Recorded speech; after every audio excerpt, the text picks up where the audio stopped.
one disadvantage of being in a grant mentoring school is maybe that they do not, well, at the time, they didn't encourage the arts as much. The MD there, I think, noticed that I probably wasn't the classic round peg in a round hole. And I remember going around with my CV and speaking to people, and then there was always a brick wall. So it was either that I didn't speak French or the fact that my degree wasn't from a red brick. It's often seen as that rags to riches story, but actually this is just about an individual having opportunity and raising that opportunity. When we're looking at social mobility and trying to tackle social inequality, we've got to have communities at the heart, and we've got to have lived experiences at the heart of that.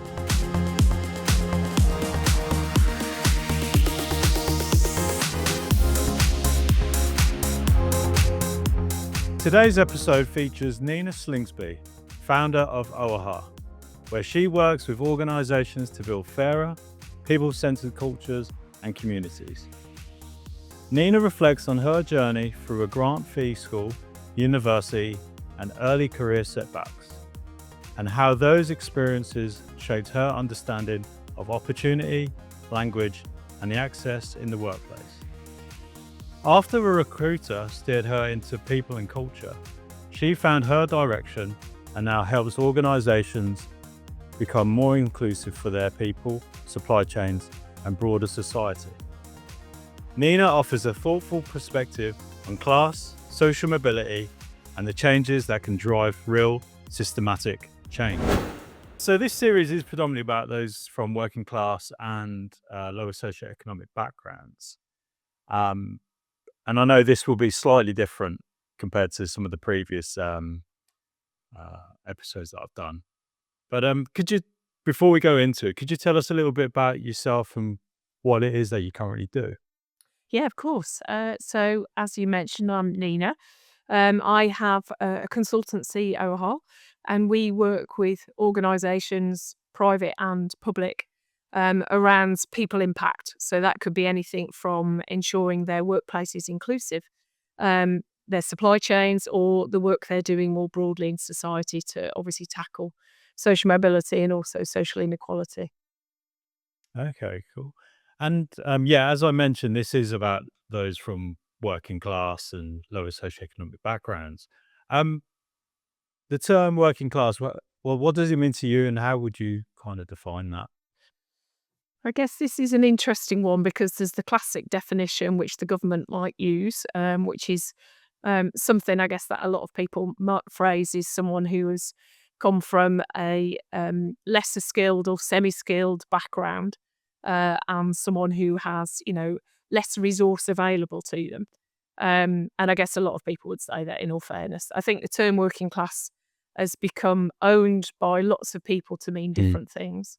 I also am conscious that there are some individuals who, whilst themselves might have affluence around them, because their parents or their grandparents came from the mines or have worked in, quite heavy duty work, they themselves will still feel they are from a working class background. So it's always quite an interesting one to discuss with people, actually. Yeah, no, it is interesting because it does range depending on certain different lived experiences and their upbringing. So yeah, it does range massively. In my intro, I do mention that you went to a grant fee paid school. Yes. Could you tell us a little bit about that? Because I feel like sometimes those from working class backgrounds would probably never come across those kind of things. Yeah, and I think it was a term which was associated for schools in the late 80s and 90s in the UK. So it was it was schools that were state funded, but they weren't associated to the local government. So they almost was run separately. And hence often they were then run like a grammar school. So the school I went to, you had to pass an exam. So it's like your 11 plus exams or the SATs exams nowadays. You had to pass an 11 plus exam to get in, but we didn't pay fees. But as of a result, it meant there was lots of children across Wolverhampton from lots of different backgrounds who went to the girls' high school where I went. And it just meant that you had a lovely breadth of friendship group of people who had, friends whose parents were typical working class backgrounds. And then you also had friends whose parents were bankers or doctors or lawyers, and we were all together learning in the same environment. And it was also obviously gender specific, which regardless of what experience you've had, actually, I really enjoyed it because then you just could Yeah. concentrate on your education. Yeah. Yeah. No, that's cool. Yeah. So going to this grant fee paid school, and you're kind of surrounded by different people from different kind of backgrounds and classes, I suppose. How was that growing up? What was that like? I guess at the time I didn't think anything of it. So Mm. I remember I would go to friends' houses who still had the plastic on the settee, and their mom was a hairdresser, and we would, get the bus at 6 o'clock in the morning to then get into Wolverhampton, and then get another bus out Mm. to get into school. And then equally, I'd go to another friend's house where they would have a sitting room that was only where, their parents would dine with their friends when Yeah. they had Yeah. dinner parties. So it was really varied. But you didn't think that because they were just your friendship group. And I Mm. think it's only now when you reflect back on your life and the different people that you met, when you then start to think, oh my gosh, that was such a mixing pot of Yeah. children. But actually, when you're in the school environment, you didn't see that. I mean, I'm sure there, looking back, there were groups of people who clearly had more opportunity than others. But I think when you're in a school, often, you're just led by your interests, Yeah. and those around you, as opposed to necessarily what your parents did.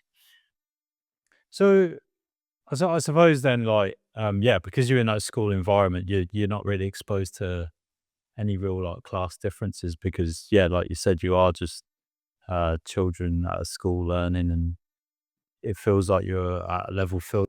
Was there at any point class was ever kind of highlighted or I think anything? there was obvious where some had more than others.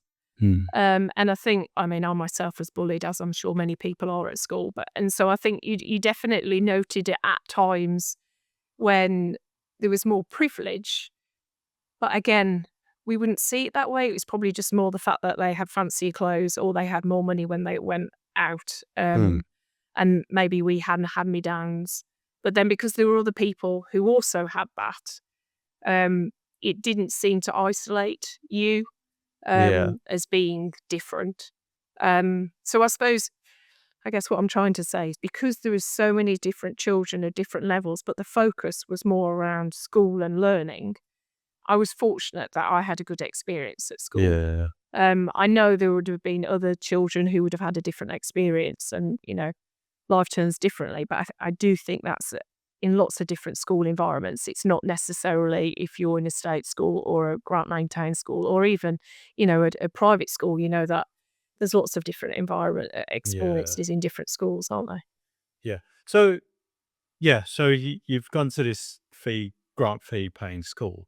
Um, so was you encouraged to then go on to university? Was that kind of heavily promoted? Because Yeah, and that's obviously you took the grades to sorry. get into that school. It's okay. Yeah, and I think that to me was the biggest difference. So I remember when I went to the exam, there was only 4 children in my primary school who went for it. Actually, we Hmm. all got in. Um, but the majority of the children who were in my primary school, who then went to the local comprehensive, 2 or 3 of them then went to university. Yeah. Whereas it was the flip side at, the school that I went to. So almost like if you didn't, it was seen as an exception.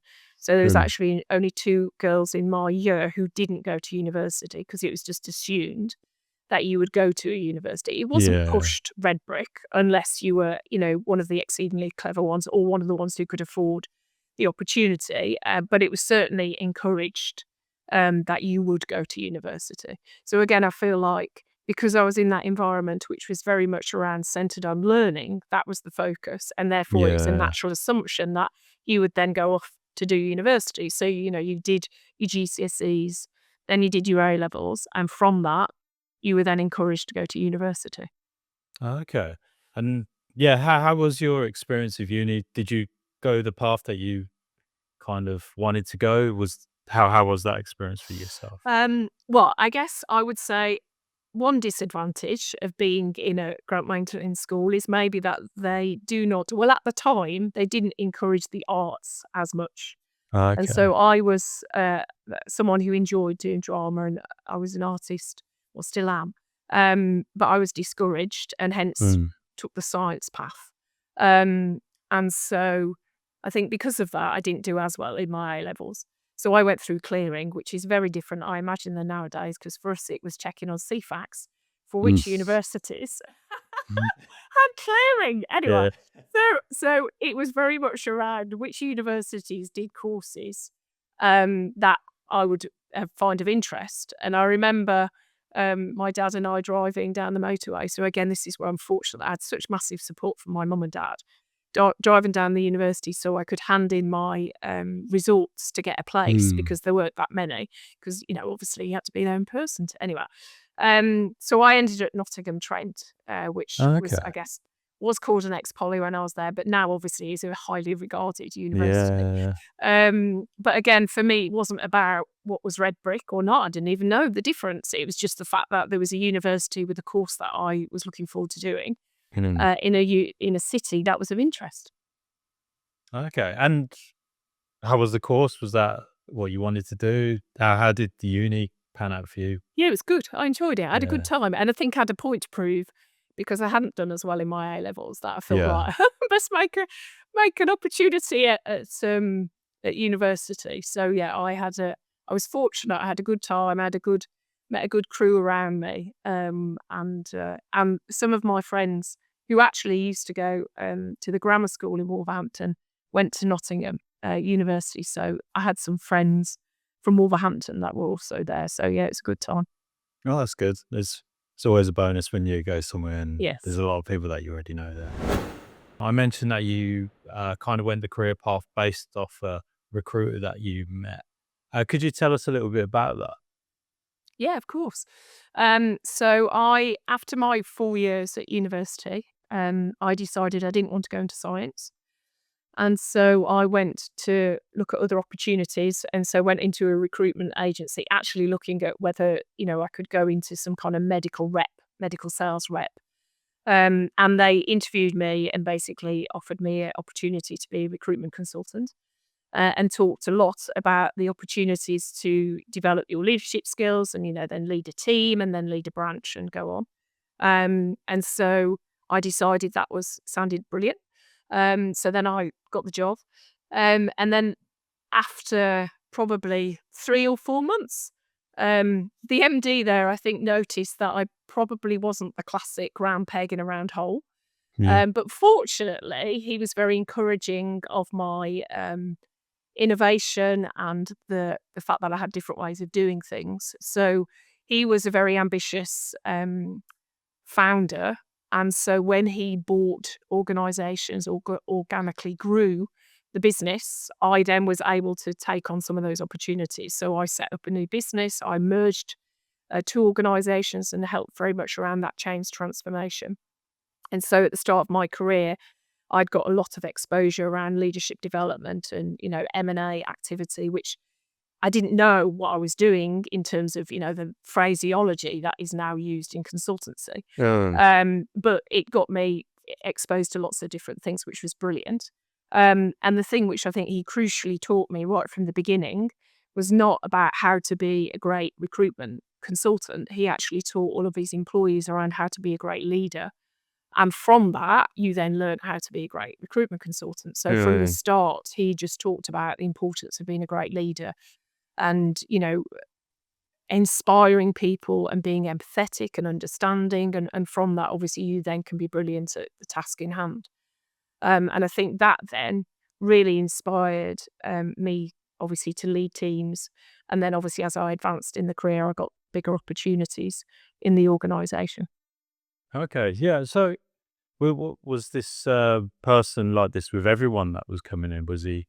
It felt like he was kind of leading by example, and Yeah, he was a yeah, very inspirational man, and I yeah, imagine he's now almost godlike for me, because mm, unfortunately, he was a very energetic, ambitious man in lots of things in life, and mm, and unfortunately lost his life climbing to base camp of Everest while he was in his Wow. mid-40s. And I think because of that, it almost makes you realise the importance of doing something with your life and making a Yeah. difference with your life. And I think still to this day, I mean, I have a plant, ironically, in my in my work studio that I call Clive after Clive. So when I'm having a Yeah. bit of a challenging day, I'll turn to Clive for a bit of inspiration. But I think, he's an incredible leader, and he did inspire so many people. And actually, a lot of the people who worked within his organisation have gone off to do incredible things in their career. No, that's pretty cool. That yeah, having someone like that to really inspire a group of people to be the best that they can be. Yeah. So it's always good to hear that still kind of happens, and yeah, not all bosses are bad. So Not at all. that's always good. Yeah. Um. Yeah. So based on that, is that kind of what led you to kind of set up OAHA and that kind of route? Was that a catalyst for why you wanted to get into what you're doing now? I'm sure I mean, I guess now looking back, there was a lot of things that you learn in your early career, which clearly are foundations for then what you want Hmm. to do. I would say there was some poignant points. One was obviously losing him, having been such an inspirational character and encouraged me to do an MBA, although it was self-funded, I hasten to add. But anyway, uh, but then I guess the new CEO who came in was like, Nina, what are you doing? You should be doing management consultancy, not here. So I then applied for lots of jobs to Yeah. being a management consultant. And I think that's when I started finding a number of challenges where I'd had such um, I guess, incredible career and opportunity. Suddenly I didn't have that. And I was going round the management consultant milk rounds. So even with 10 years experience Mm. behind me, I still wasn't getting the opportunity. But fortunately, after a lot of door knocking, 4 years of door knocking, I eventually got an opportunity at Accenture and then worked within their people and culture team. And actually, again, had a brilliant opportunity, worked with the Social Mobility Commission there, and hence Mm. my understanding of my background and I guess some of the challenges that I experienced slotted into place. And I think I then started to work a lot more in that space. And already I'd done a lot more around diversity, equity, inclusion. So I then led the social Mm. mobility strategy with a number of colleagues at Accenture. And I think there came a point where I just felt that there was more that I wanted to do when it came to social impact Yeah. and social sustainability. And that wasn't aligned necessarily with Accenture's path, which is more AI and tech. And so because of Ah, that, I okay. just felt now was an opportunity for me to set up my own consultancy specialising in social sustainability. You briefly talked about how you found it quite hard finding a role, and there was certain challenges. Could you give us a couple of examples of what it was that you found difficult, and what were the challenges that kind of held you back a bit? Yeah, of course. Um, I suppose I'm mindful that at that point I had um, been in a leadership roles. I'd done mergers and acquisitions. I'd done transformation across programs. I'd done new business sales. I'd done account management, stakeholder management. So everything you can imagine you need to be successful within a management consultant environment. And I remember going around with my CV and speaking to people, and then there was always a brick wall. So it was either that I didn't speak French, or the fact that my degree wasn't from a red brick, or the fact that I'd only got a 2-1, not a first, Okay. or the fact that my accent wasn't necessarily what their clients would like to hear. Mm. And so there was lots and lots of all of that. And I just remember going to, actually, it was a CIPR conference, and there was a gentleman, Peter Cheese, who was presenting at the front, and he was from Accenture.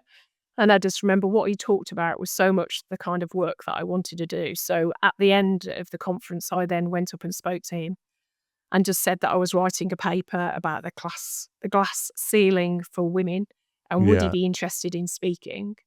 And then obviously I got an interview with him, and then I almost felt that was a glimmer of hope that Yeah. someone in a management consultancy was speaking to me.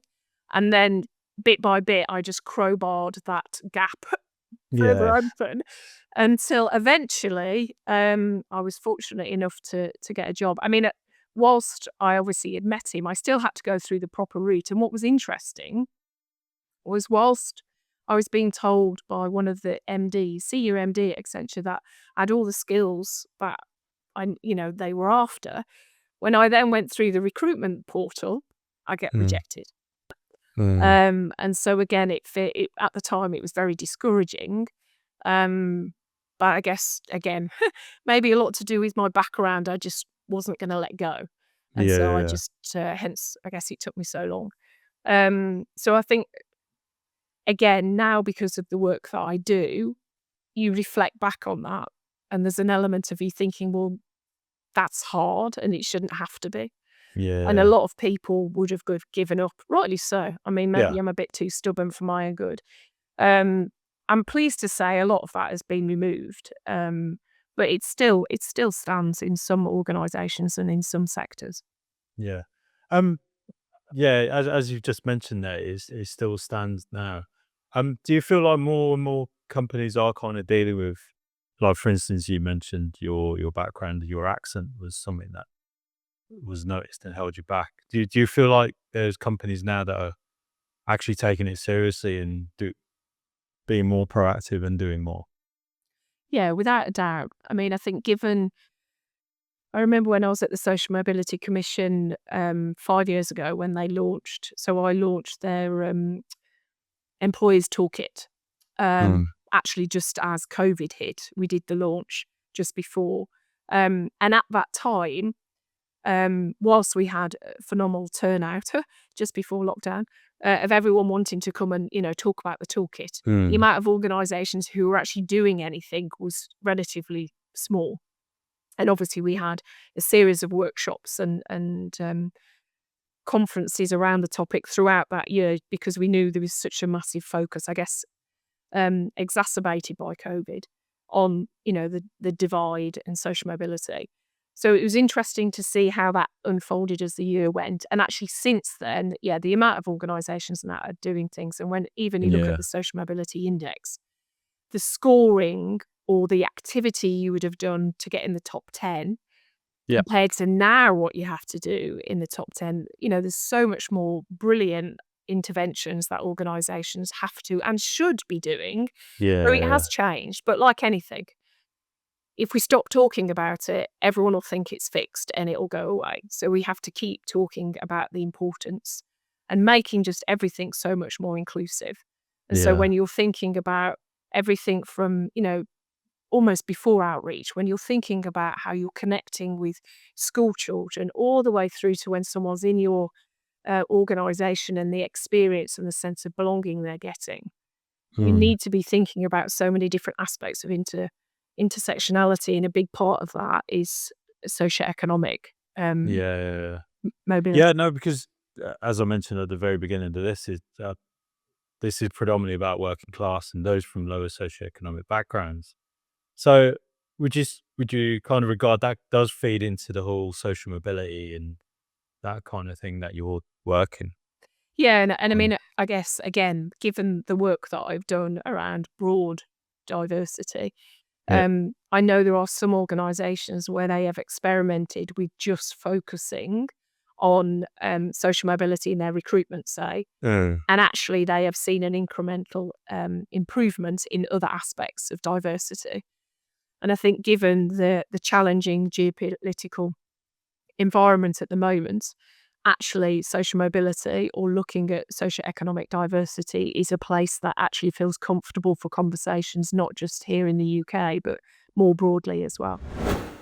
I might be slightly off topic now, but there was a recent thing that I saw the other day about how they were talking about class as people wanted to make it a protected characteristic. Yes.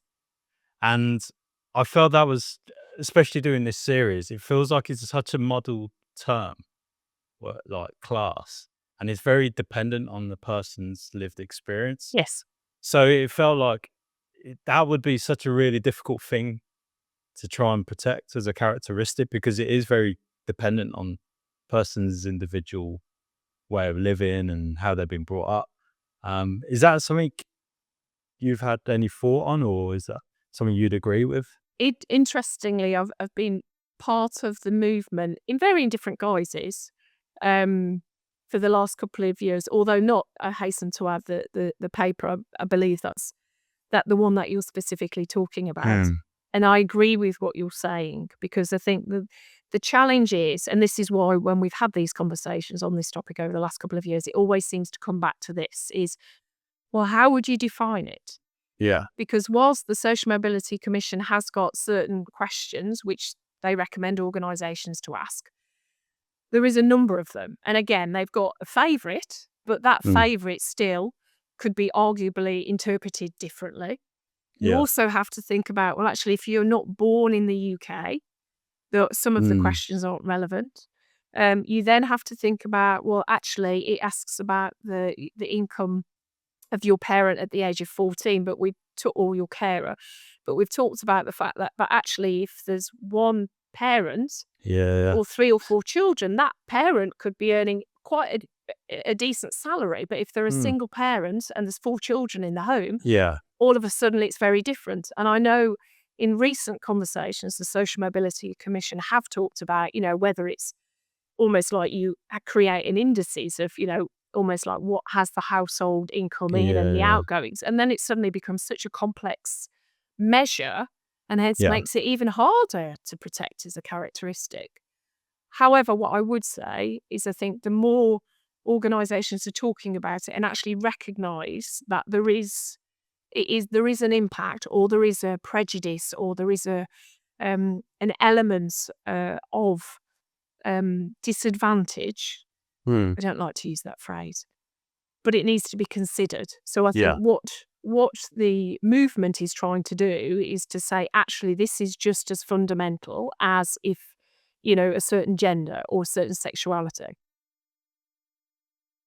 Yeah, no, I completely agree. And I feel like it's people having these conversations, and like it's becoming more and more open. People are able to discuss it more openly, and I feel like because of people having these conversations, the levels of complexity are becoming more apparent. People are able to gauge, actually, it's not such a defined thing. It's a much more layered, layered aspect to life. And I think it is going to be a very tricky thing to kind of navigate, because based on this series that I'm doing, you do get a lot of people with very strong opinions. Yes, I'm working class, and they're quite staunch in their approach, and like this is who I am.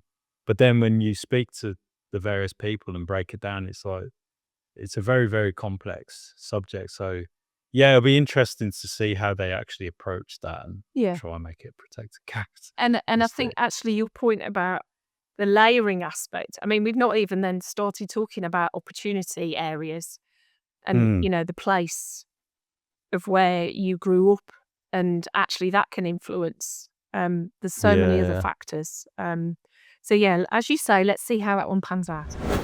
Yeah, as you just mentioned about location there, is that something that's been quite the barrier with people trying to move on in their careers?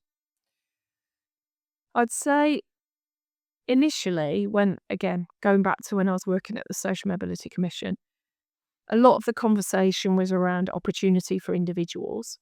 And so a lot of the emphasis was around organisations enabling brilliant kids to get opportunities, let's arguably say in the main in the cities, because a lot of big organisations have head offices or big firms and offices in the cities. And there was a lot of focus, or it was seen as, individuals clever at school, go to university or maybe not, but then they get opportunities in the workplace. Yeah. Whereas I think now, as you've just talked about, James, there's so much more conversation about this, and realising that actually this is so much more than just education. Education is a fundamental aspect, I'll give you that. But then we've also got to consider the social factors, the cultural factors, the economic factors, the opportunity factors of areas there's so much more convoluted aspects which impact a child's opportunity.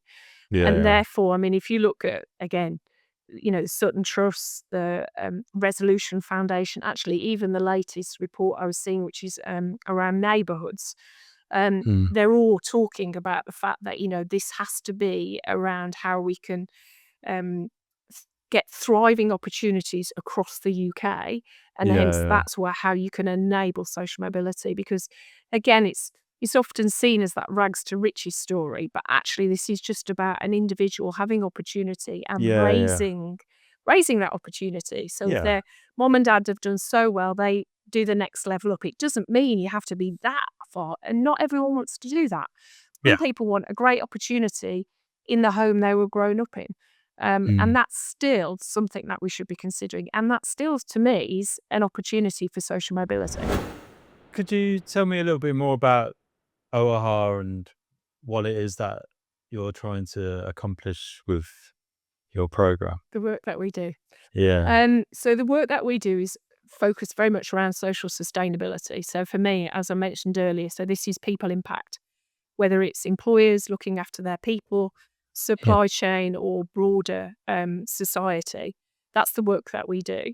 And so it could be anything from working with an organisation where they are looking at making a more inclusive culture. So it could be broad, diverse, or it could be specific to social mobility. Mm. But the broader work we do is probably where it's a lot more around systemic change. So, Yeah. of June last year, we ran a workshop with lots of different leaders across the ecosystem. So they were from corporates, they were from charities, from government and ecosystem players. And we were looking at actually if we had, an incredible social mobility happening and we could tackle social inequality, what would that future look like? And then from that, we basically had a plan of these are the things we want to work on. 6 levers. I won't go through them all, but 2 of those main levers was around place-based opportunity and change, and Yeah. then the other was very much around having lived experience at the centre of that. Okay. And obviously that's not just young voices, that's all voices. Yeah. But as long as when we're looking at social mobility and trying to tackle social inequality, we've got to have communities at the heart, and we've got to have lived experiences at the heart of that Yeah. Yeah. when we're Yeah. thinking about systemic change. No, I think it makes complete sense to do that because, they're the ones that have lived through it and they're Yeah. the ones that can enable real change, and it's their voices and Yeah. what they've gone through. Yeah. So how is it? Is there any like big developments happening this year for? Well, Or of course I'm going to say yes. So one very exciting program we're running. Actually, I worked with United Nations Global Compact last year on their research they're Oh, doing cool. about social mobility in the regions. Yeah.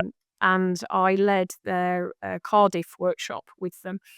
And met lots of brilliant individuals in and around Cardiff who were talking about obviously about the challenges within Wales Yeah. and Yeah. within Yeah. Cardiff.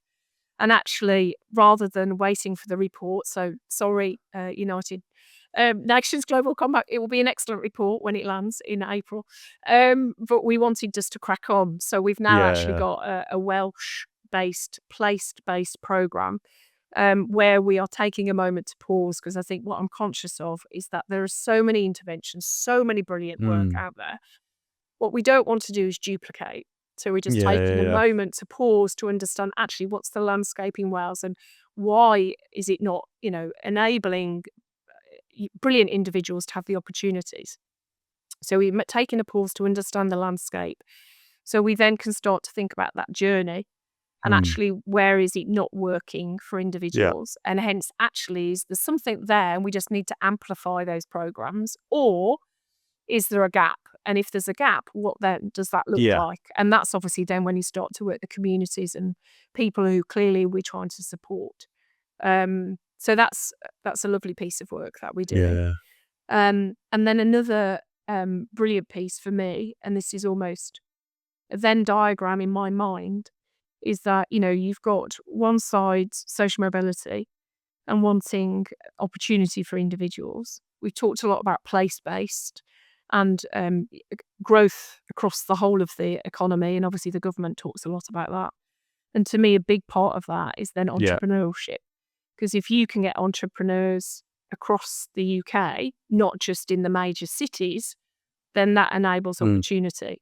So I'm doing a lot of work closely with Climb UK and Diversity VC, where we're looking at entrepreneurship and actually what does that look like for individuals from low socioeconomic background, trying to get opportunity across the country to not only support individuals from low socioeconomic background, but also to support the economy.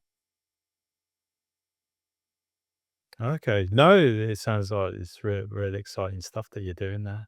Thank you. Um, are you finding there's more kind of companies or foundations doing quite similar stuff now? Well, there's obviously a number of well-known charities that do work in that outreach space. So when you think Yeah. of obviously opportunities for children in schools to sharpen their skills at CV writing or interview technique or whatever that might be, there's a lot of organisations in that space, and equally access then into employment.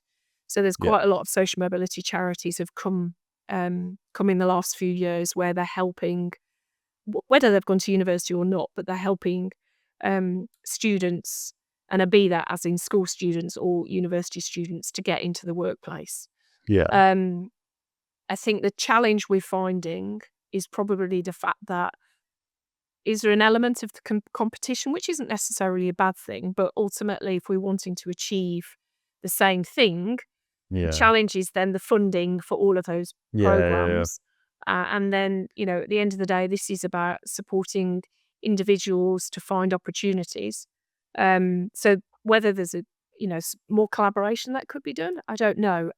However, what I'm very mindful of, which is an encouraging thing, is that there does seem to be a lot more collaboration happening. Yeah. Um, I sit on the board of the Social Mobility Leaders Forum. So we've got over 120 organisations across corporates, charities, enablers coming together. And actually what is really empowering about this group of individuals is that they want systemic change and they want to collaborate.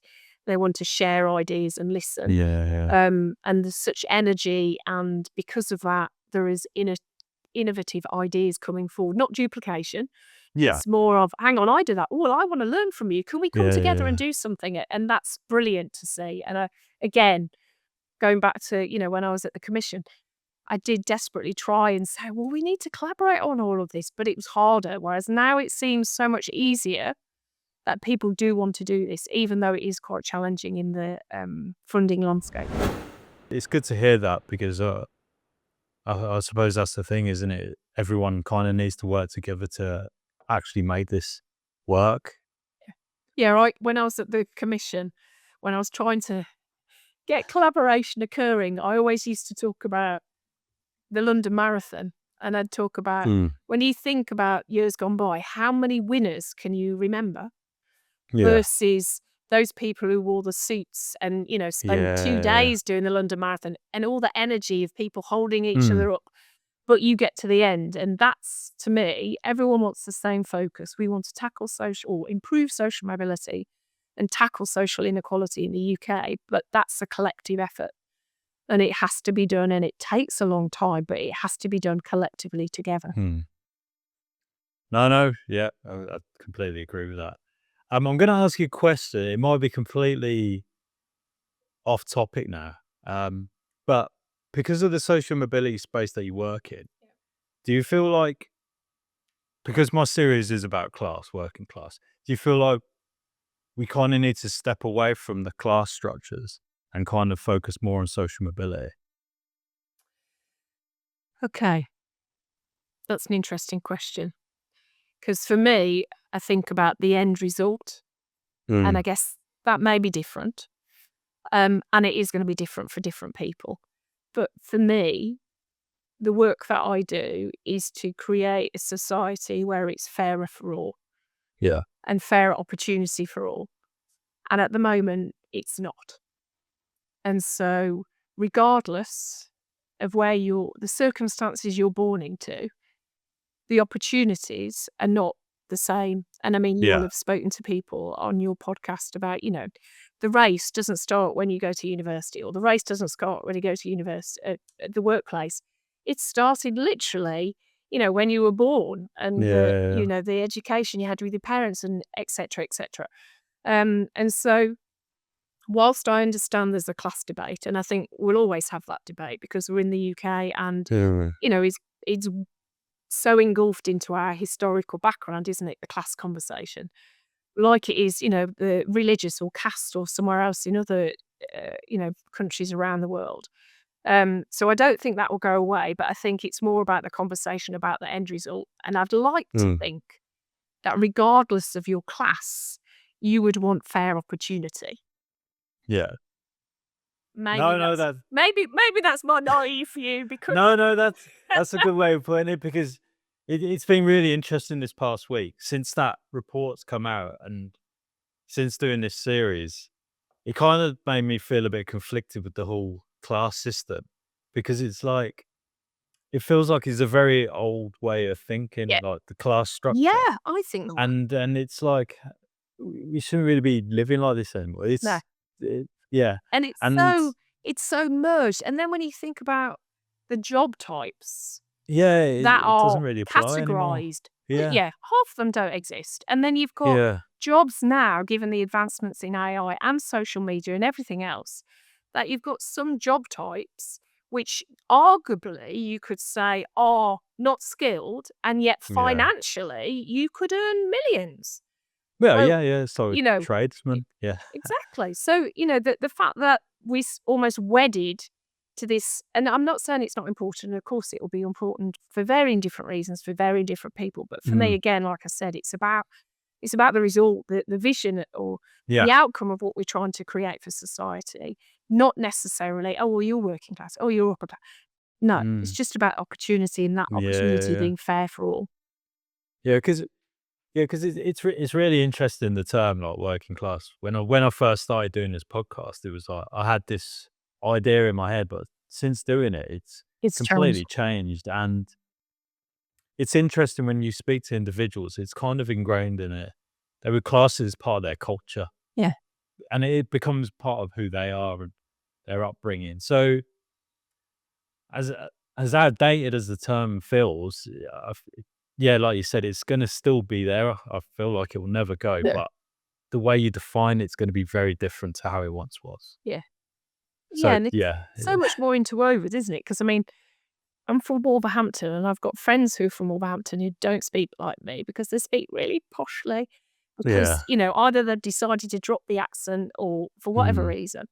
And for them, they're not proud to be from Wolverhampton. But everyone's like, oh, you're not from this neck of the woods. When I'm down in London, I'm like, look, I'm proud. Yeah.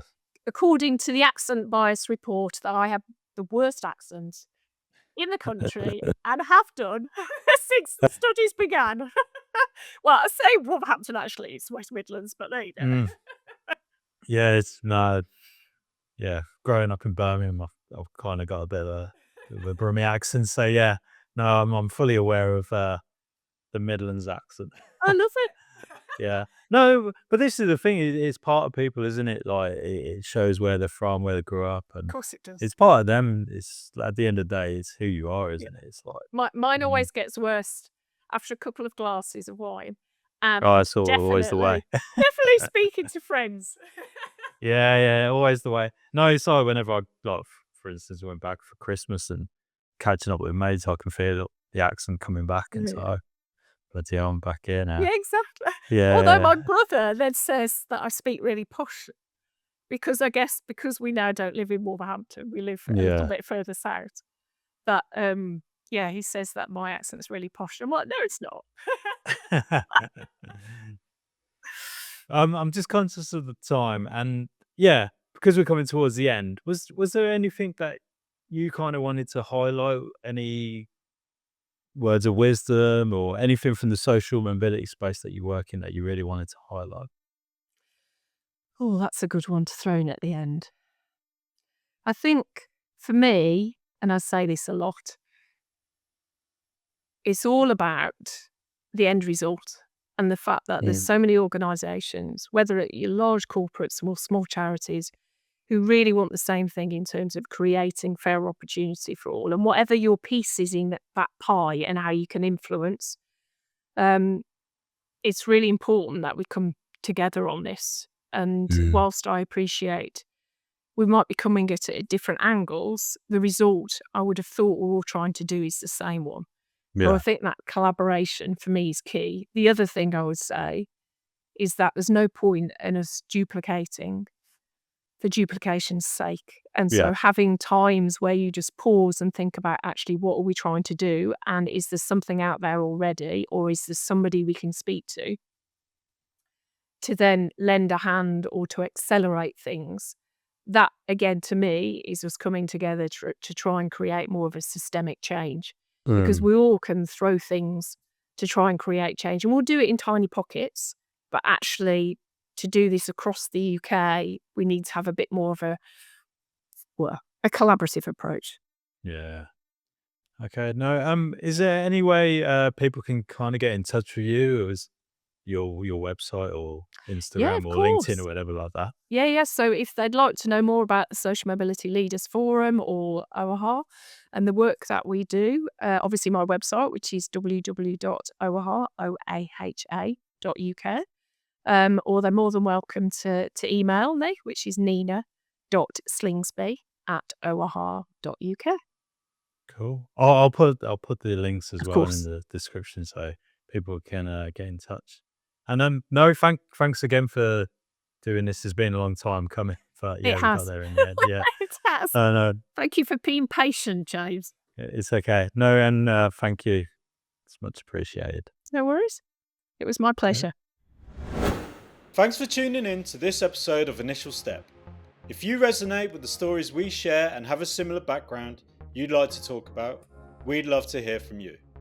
Get in touch and maybe you'll be featured in an upcoming episode. And don't forget to like, subscribe and hit the notification bell so you never miss an update. Be sure to check out our previous episodes for more inspiring stories. Until next time, we'll see you in the next one.